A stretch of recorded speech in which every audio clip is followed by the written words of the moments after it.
Umaga nang lumo agad ako sa nakita ko. Kasi merong ngumat-ngat sa bahay ni Kenchi at saka ni Adobo. Andito pa nga yung ebidensya na pinaggat-ngatan. Ang isang pinakalulungkot ko at pinagkakasamaan ko ng loob. Nawawala yung seho na binigay sa akin ng mga bata. Kaya naman naiiyak ako kasi napamahal na sa akin yun. Noong unang gabi nga na binigay sa akin siya ng mga bata. Sobrang natuwa talaga agad ako sa kanya kasi naalala ko sa kanya yung dati kong bibi na si Kuya Dax. Kasi first time lang namin magkita nung gabi nga pero magaan agad ang pakiramdam namin sa isa't isa. Nagbanding na nga agad kami kinabukasan. Yung huling video ko nga pala sa kanya nagtanong ako kung anong magandang pangalan niya. Kung kailan naman nakapili na ako at saka siya nawala. Kaya naman paalam sa'yo Brownie, kung nasan ka man mag-ingat ka sana. Wala naman ako ibang maisip kung sino ang gumawa nito. Kung hindi yung tinatawag na makulit. Sinabi sa akin ni mama na hindi naman daw pusa ang gagawa nito. Ang hula din ng mga kapitbahay namin ay daga daw. Kaya naman pagsilip ko sa likod ng bahay namin, biglang lumakas kutob ko, mukhang tama nga sila. Andito na yung mga makukulit na pag-alagala na kasing laki na ng mga pusa. Sobrang alerto nga nila kaya siguro sa gabi sila umaatake. Pero bakit naman nila ginawa yun? May mga nagsabi dapat daw maglagay na ako ng trap. Pero hindi ko naman kayang gawin yun dahil mga hayop din sila at meron din silang buhay. Pero wala din naman akong ebidensya na sila nga ang gumawa nun. Pero ayun nga, malakas kasi ang kutob namin na daga ang gumawa nun. Sa sobrang nalabal percent nga ako kay Brownie, meron akong binili para sa kanya. Binilan ko sa nitong ducklish para makagala kami sa dagat. Maggagala sana kami kasama ang aso ko. Pero nga dahil sa wala na siya, susubukan ko muna to kay Adobo. Pagkasuot ko nga sa kanya, buti nga lang ay sakto. Ayun nga lang, hindi kami masyadong naglakad-lakad. Kasi nung nakakita siya ng sinag ng araw, mas ginusto na lang niya dun tumapat at magpopo o magpa-chill-chill lang. Siguro ang pakiramdam niya ay nalilimliman siya. Sa bagay siguro kahit paano ay baby pa naman siya. Hinayaan ko na nga lang siya magparaw para mabilis siyang lumaki. Tsaka pansin ko para medyo tamad siya kumilos para gusto niya lagi kumain lang. Mukhang hindi nga nagustuhan ni Adobo yung ducklish kaya sinubukan ko naman to kay Kenchi. Kasi ito si Kenchi kahit paano friendly. Ang kaso lang ganun din, parang wala siyang pakialam. Di pa man kami nakapaglakad, tinanggal ko na agad. Parang si Adobo lang kasi nung natapat kami sa araw, hindi na rin naggalaw-galaw. Pinaulit ko siguro pakiramdam nila nalilimliman sila kasi nga warm yung araw. At isa pa wala siya ibang ginawa kundi tumuka ng tumuka, walang gustong gawin kundi kumain. Hayos na sayang lang yung bili ko dito sa ducklish. Kung hindi na siguro nawala si Brownie, sigurado ako mag-enjoy siya dito kasi meron na kaming bonding. Kaya naman para mabawasan yung lungkot ko, yung negative, ite-turn ko na lang sa positive. Pinagat-ngatan ng daga, nilakayan ko na lang yung butas. Para ipasok nila yung ulo nila doon tuwing papakainin ko sila. Kasi itong lagay na pagkain nila, kapag nilalagay ko sa loob ng kulungan, lagi natatapon kasi tinatapakan nila. Pero ngayon nakaisip ako ng life hack at tignan nyo, mukhang effective, hindi tumatapon yung mga pagkain. Kasi ulo lang yung lumalabas sa kanila at hindi na tinatapakan yung kainan. Ewan ko ba bakit pa nila kailangan tapakan kaya minsan natatapon ni sayang. Kung magtatanong naman bakit nasa likod ng bahay ko itong mga bibe. Kasi dito nakalagay yung gray pot house namin. Kasama nila dito yung mga isda namin. At saka kasi kapag umipot sila, ito isang siritan ko lang. Hindi na ako mahihirapan na maglinis-linis. At saka yung mga dumi kasi diretso na agad sa kanal. Kaya tingin ko yung mga feeds na natatapon ko sa kanal. Yun siguro yung pagkain na naamoy ng daga kaya umakit sila dito. Kaya naman naisip ko na tuwing umaga dito ko muna sila ilalagay. Kasi sa umaga wala naman lumalabas na daga. At kapag gabi naman ilalagay ko sila sa bahay ko. Mas mabuti na yung safe sila kaysa makain ng daga. Grabe, aagawan pa kami, wala pa nga 45 days, mauna pa silang kumain. Hindi pa nga naaadobo o tinola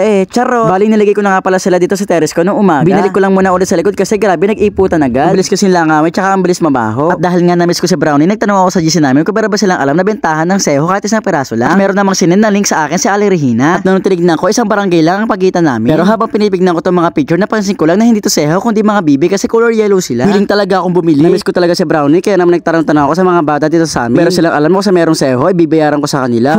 Namimiss ko talaga si Brownie. Yeah!